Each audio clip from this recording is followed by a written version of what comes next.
రాజులకు రాజు ప్రభులో ప్రభు అయిన యేసుక్రీస్తు నామంన మీకు శుభములు. ఈరోజు దేవుడు మనకు అనుగ్రహించినటువంటి వాగ్దానము ఎఫెసీయులకు రాసిన పత్రిక 6వ అధ్యాయము 1 నుంచి 3వ వచనములు.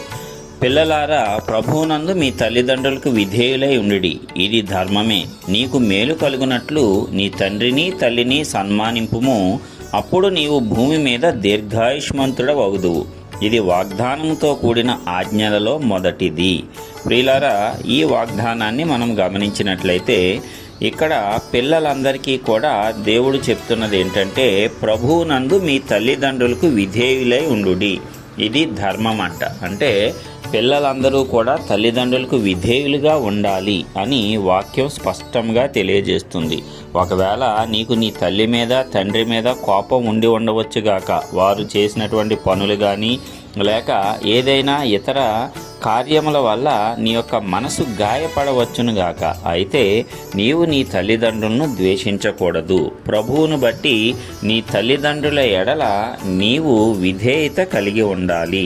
ఇది ధర్మముగా దేవుడు చెప్తున్నాడు. కాబట్టి దేవుని వాక్యానుసారముగా తల్లిదండ్రులు నిన్ను ప్రేమగా చూసుకున్నా, ఒకవేళ పరిస్థితుల ప్రభావం వల్ల వారు వేరే విధంగా ప్రవర్తించినా సరే, పిల్లలైనటువంటి మీరు మాత్రము వారిని విధేయతతోనే చూడాలి.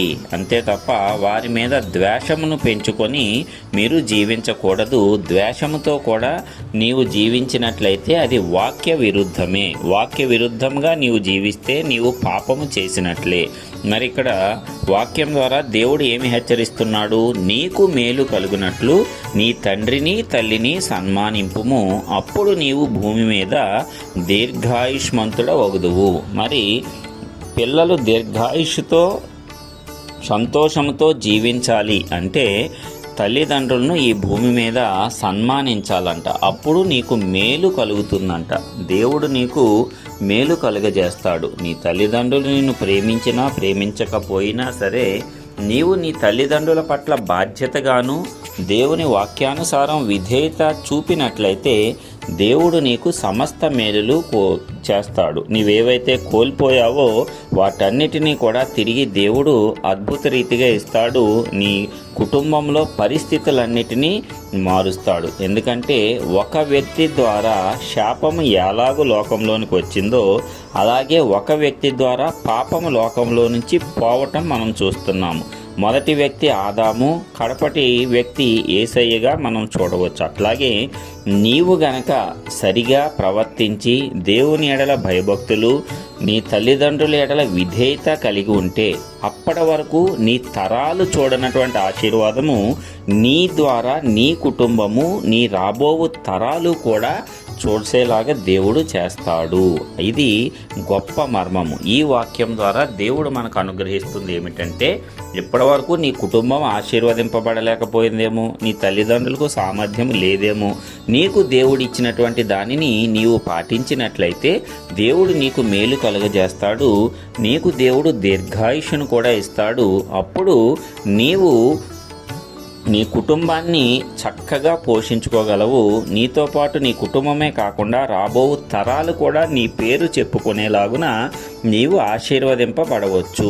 మరి అప్పటి వరకు ఉన్నటువంటి నీ తరాల స్థితిగతులను నీవు మార్చటానికి దేవుడు గొప్ప అవకాశాన్ని నీ చేతిలో ఉంచాడు. అయితే నీవు చేయవలసింది ఏమిటంటే, నీకు మేలు కలుగునట్లు నీ తల్లిని తండ్రిని సన్మానించాలి.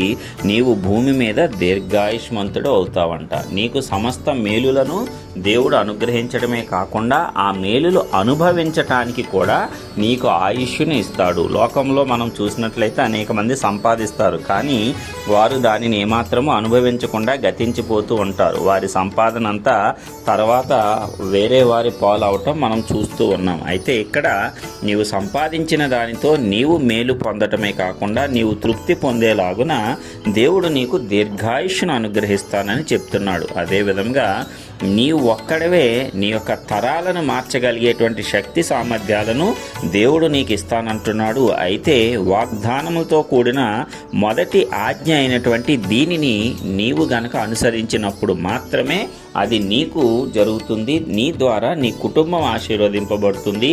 అప్పటి వరకు నీ కుటుంబం మీద, నీ తరాల మీద ఉన్నటువంటి నిందలన్నిటినీ కూడా జనులు తీసివేసి చక్కగా నిన్ను పొగడటము లేక నీ కుటుంబాన్ని కూడా గౌరవించడము చేస్తారు. మరి ఈ రీతిగా అప్పటి వరకు జరిగిపోయిన దానిని నీవు మార్చలేవు, కానీ జరగబోయేది నీ చేతిలో ఉన్నది. కాబట్టి పిల్లలారా, ప్రభువునందు మీ తల్లిదండ్రులకు విధేయులై ఉండండి.